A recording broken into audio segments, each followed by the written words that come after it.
gente, tudo bem com vocês? Hoje eu tô aqui pra fazer uma resenha que eu tô enrolando muito tempo pra fazer, mas simplesmente porque esse livro mudou minha cabeça. É o 1984, do George Orwell. Eu li esse livro no começo do ano. Se eu não me engano, eu não lembro que mês foi. Deixa eu dar uma olhada aqui. Janeiro. Em seguida, depois de eu voltar da Holanda, era um livro que estava aqui comprado, e aí eu resolvi priorizar, porque eu sabia que ia ser um livro interessante. E enrolei esse tempo todo pra fazer essa resenha, porque eu não sabia muito bem o que dizer sobre ele, ou como abordar essa resenha, simplesmente porque ele é muito mais do que acho que praticamente todos os livros que eu já fiz resenha aqui. Então eu tinha medo que ou a resenha que eu fosse fazer não fosse ficar muito justa, ou o vídeo fosse ficar muito comprido, ou eu simplesmente não ia conseguir explicar direito o que eu senti. E também um pouco de medo porque quanto mais tempo foi passando, mais eu fui esquecendo sobre ele. Mas aí agora, já faz uns dias eu sentei e comecei a não só assistir resenhas de outros vlogueiros, mas também ler alguns textos de novo do livro e tudo mais, pra me lembrar de algumas coisas, e eu acho que já tá na hora. Então assim, esse livro ele é um clássico. Ele foi escrito em 1948, publicado em 1949. E o nome dele é 1984 porque ele trata de um futuro que na verdade é esse ano. Então naquela época seriam mais uns 40 anos aí de futuro. E o George Orwell imaginava que 1984 seria um mundo muito diferente do que é hoje.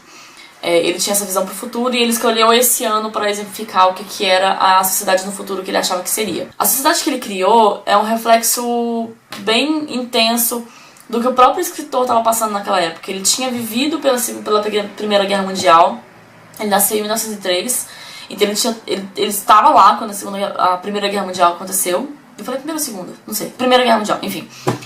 E ele também tinha passado pela Segunda Guerra Mundial, muito mais maduro, mais velho, então provavelmente sofreu muito mais efeitos da Segunda Guerra Mundial. E naquele ponto, 1940 e pouco, 48, 9, quase 50, tava naquele ponto muito delicado em que ninguém sabia direito o que ia acontecer, se ia eclodir uma terceira guerra mundial nuclear, porque tinha acontecido os incidentes de Hiroshima e Nagasaki, os ataques nucleares dos Estados Unidos ao Japão. Então tava todo mundo muito tenso, sem saber que rumo ia tomar o mundo daquele ponto. E esse livro, no futuro desse livro, inventado pelo Orwell, a sociedade na verdade se dividiu o mundo inteiro se dividiu em 3 grandes continentes. E o que a gente foca aqui, o que a gente está entendendo, o que a gente está dentro, é a Oceania. Que por algum motivo tá ali, acho que envolve o Reino Unido, porque o protagonista, Winston Smith, mora em Londres. Só que é uma Londres e é uma Oceania que não tem nada a ver com o que a gente vive hoje, por exemplo. É uma sociedade muito industrial, muito cinzenta, vamos dizer assim, e completamente controlada pelo partido. O partido é essa estrutura de poder que define tudo que as pessoas fazem, o que elas pensam, o que elas comem, o que elas fazem, o que elas conversam, é um controle completamente absoluto em cima das pessoas. Simbolizado pelo Grande Irmão.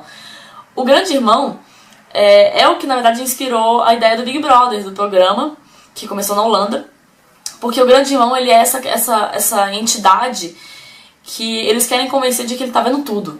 Ele vê tudo, ele sabe de tudo, ele acompanha tudo, então ele sabe o que você tá fazendo, ele sabe o que você tá pensando, ele sabe o que você quer dizer, ele sabe quem você é, porque afinal o partido instala nas casas de todo mundo e praticamente na cidade inteira câmeras de observação. Então todo mundo está sendo observado o tempo todo. E não só isso, mas as pessoas policiam umas às outras e ficam meio que fiscalizando umas às outras. E quando alguém tem um comportamento um pouco mais, não vou dizer rebelde, mas essa pessoa começa a pensar, começa a querer ter opiniões próprias e talvez começar a questionar um pouquinho o sistema, ela some. Ela some e todos os vestígios que ela existiu somem. Então tem esse controle muito absoluto. E a ideia do reality show, do Big Brother, que hoje a gente assiste e tudo mais, saiu disso. Que na verdade a ideia de que tem essa entidade que está te observando o tempo inteiro, que não tem nada que você possa fazer. Isso é um conceito muito perturbador, se você parar pra pensar, porque você não tem privacidade e você não pode Você não pode criticar o governo nem na sua própria casa, nem no seu próprio banheiro, nem no seu próprio nada. Você não pode fazer nada. E o que acontece? O Winston Smith, que é o protagonista desse livro, ele é um trabalhador comum. Ele tá numa casta intermediária ali. A sociedade é dividida em 3 camadas, digamos assim, que é o partido, os integrantes do partido, que são os grandes cabeças por trás de tudo e quem meio que manipula ali o poder. Aí tem o partido externo, que é as pessoas que trabalham pro partido, mas que não necessariamente sabem o que estão fazendo. São mais realmente, tipo, robôs mesmo. Eles sabem qual a função deles, vão lá, fazem, voltam pra casa, dormem, comem e aí voltam pra trabalhar. Eles são meio, assim, tipo, robôs. E aí tem os proletas, os proletariados, eu não lembro direito qual o nome, mas assim, aí é uma camada que já tá um pouco fora disso aí, porque eles fogem um pouco do controle do partido. Eles também não têm nem um pouco eles não têm recursos, eles não têm ajuda do governo, eles não têm infraestrutura nenhuma. E eles são meio incontroláveis, mas aí a galera de cima é ensinada a ter medo deles e ter nojo deles e desprezar essas pessoas. Tipo assim, inclusive no livro inteiro, como você tá na cabeça do Winston, como você tá acompanhando o Winston, você não sabe muito bem o que são aquelas pessoas ali. Eles são meio que essas pessoas que você não entende muito bem e você tem que ter um pouco de certo de medo. O que acontece é que o Winston ele vive nessa sociedade, ele trabalha pro governo, num ministério, que depois eu vou explicar mais tarde, mas que é muito interessante o que ele faz. E no início do livro já ele começa, alguma coisa estala nele, e aí ele compra um caderno, que já é meio proibido. Se as pessoas descobrissem ele com esse caderno e com essa caneta, já seria um problema bem grande pra ele. Ele compra isso e ele descobre que tem um canto do apartamento dele que a câmera não vê, que é um cantinho assim numa escrivaninha. Então ele coloca lá e aí ele começa a escrever nesse diário. E uma das primeiras coisas que ele escreve, meio que sem saber porquê ou sem entender por que ele começou a escrever aquilo, é abaixo, grande mão, abaixo, grande mão, abaixo, grande mão, abaixo, grande mão. Então assim, ele começa a repetir aquilo. Inclusive quando ele vê o que ele escreveu, ele fica, o que, sabe? Aos poucos ele começa a ter esses pensamentos questionadores e um pouco mais rebeldes. Ele começa a antagonizar a figura do grande irmão. Ele não entende muito bem por que isso começou, mas ele tá lá. Quando ele se vê, ele tá começando a pensar por que na verdade eles têm essas sessões de ficar gritando eu apoio o grande irmão, eu apoio o grande irmão, e por que quem é essa pessoa, quem é o grande irmão, porque ele é um cara, ele tem um rosto que é estampado nos cartazes que ficam na cidade inteira, olhando pra você. Então, e ele começa a pensar quem que é essa pessoa, quem que deu poder pra ele, ele começa meio que a ficar meio fora. E aí que vai se desenrolar na história inteira. Eu não vou falar muito porque senão é spoiler, mas ele conhece algumas pessoas que também estão um pouco fora, que começam a pensar por si próprias também, e entrar em contato com elas. Inclusive a Julia, que é essa mulher que também tá quebrando os próprios paradigmas ali dela, na condição de mulher, por exemplo, porque eles dizem que você não pode fazer sexo a não ser que seja para razões de procriação. E a mulher, nesse momento, não pode sentir prazer. E, na verdade, ela é super livre, ela não tá nem aí, sabe? E por algum motivo ela consegue manter esse disfarce, ela consegue viver assim. Ela se junta com Winston. Ela se junta com Winston, e eles iniciam um romance e tudo mais, e se aliam bastante nessa coisa de descobrir o que tá por trás, e como entender melhor o sistema e como achar ferramentas para derrubar ele, ou pelo menos lutar contra ele, ou ser feliz apesar desse sistema. Esse é um livro muito... Eu vou falar perturbador, mas não é porque você fica horrorizado com o que ele tem. É porque ele te deixa meio incomodado com o que tá acontecendo, principalmente porque eu achei muitos paralelos com a vida que a gente leva hoje, com a sociedade com o que a gente tem na sociedade hoje em dia. Que eu ia falar que o Winston trabalha, ele tem um emprego num dos ministérios do partido, e o que ele faz, na verdade, ele pega todos os meios de comunicação, jornais e coisas já publicados, e ele altera conforme a conveniência do partido. Então, por exemplo, o partido fala pra todo mundo, e passa na TV, e fala em palestras, e fala nos comícios e tudo mais, que a Oceania, que é o continente deles, está eternamente em guerra com a Eurásia. A Eurásia? em guerra, então eles têm sessões que eles ficam gritando contra, eles botam a imagem lá da Eurásia e ficam gritando contra eles, vocês vão morrer, e aí o tempo todo tudo é falado, justificado com base nessa guerra. Vocês vão ter que diminuir a comida que vocês vão receber dessa vez, porque tem que ser mandada para o fronte de batalha, os recursos que você, assim, tudo é em função dessa guerra que tá rolando. Só que tem horas que o partido muda de ideia e resolve entrar em guerra com a Lestásia, que é o outro continente. E aí, o que ele quer convencer todo mundo é que, na verdade, eles não mudaram de ideia. E a guerra não mudou. Na verdade, assim, a gente sempre esteve em guerra com a Lestásia. Você que tá confuso aí, que você se lembra que era Eurásia. Então, o trabalho do Winston, no ministério que ele trabalha, é pegar tudo que já foi veiculado sobre essa guerra, jornal, TV, boletins e tudo mais, e trocar o nome, por exemplo, Eurásia para Lestásia, para que todo mundo se convença. Se alguém for olhar as coisas antigas, falar, não, realmente, sempre foi a Lestásia, onde eu tava com a cabeça. Então, assim, isso pra mim foi uma das coisas mais manipulação do passado, entendeu? Eles têm essa manha de manipular o passado, de controlar completamente o que já foi dito, não só o que tá sendo dito agora, mas o que já foi dito anteriormente. E aí, se alguém começar a se questionar, tipo, mas não era com a Eurásia que tava tendo guerra? E for olhar jornais, boletins, noticiários, não, vai estar lá Lestásia. Então, então tá, realmente, acho que eu tava me confundindo. E isso é uma coisa que se você para pra pensar, é muito perigoso. E realmente pode acontecer, inclusive, com a gente, hoje em dia, na sociedade de hoje, sabe? Claro que é bem mais difícil, porque hoje em dia a internet permitiu que as pessoas tenham uma voz muito mais forte. Mas ainda assim você começa a se perguntar o que a mídia realmente te leva, o que a mídia realmente te traz, se é verdade ou não, sabe? O que a mídia tá filtrando pra você, o que a mídia tá mudando pra você começar a acreditar que uma coisa na verdade é outra. E foi nisso que eu fiquei meio perturbada. Por isso, porque eu comecei a pensar assim, o que a gente consome hoje em dia, sabe? Que tipo de fonte de informação a gente consome? Tem muita gente que, assim, por exemplo, tem acesso à internet, mas que assiste, que só consome, por exemplo, um canal de TV, ou que só consome um jornal, e cara, se você parar pra pensar, e se você se baseia tudo que você acredita no que esses veículos te dizem, você pode estar acreditando numa coisa, eles podem estar falando pra você que elefantes são rosa, e você vai acreditar, porque no fim é só isso que você consome. Tipo, é muito estranho, não sei, eu comecei a me questionar nesse quesito, e eu acho que esse livro, o grande trunfo dele é isso, ele faz você começar a pensar na sociedade de hoje, o que acontece. E aí o Winston entra aí numa jornada muito difícil e muito perigosa de tentar lutar contra isso. E aí ele encontra toda uma entidade, toda uma galera que vai contra o partido, o grande partido, né, o grande irmão. E aí ele coloca as mãos num livro que foi escrito pelo tal do Goldstein, que é a grande figura que o grande irmão antagoniza. Então eles têm também sessões de colocarem lá uma imagem, uma foto que eles dizem que é do cara, do tal do Goldstein, pra todo mundo ficar gritando, falando gritando com ele pra ter esse momento de raiva, de indignação. Inclusive tem um momento que o Winston tá fazendo isso, tá numa dessas sessões, e ele começa a parar pra pensar, por quê? Por que ele tá fazendo aquilo? E ele começa a gritar, ele continua gritando de maneira automática, mas ele começa a olhar em volta, tipo assim, o que tá acontecendo aqui? Por que a gente tá gritando por uma foto de um cara que eu nem sei quem é direito? E aí ele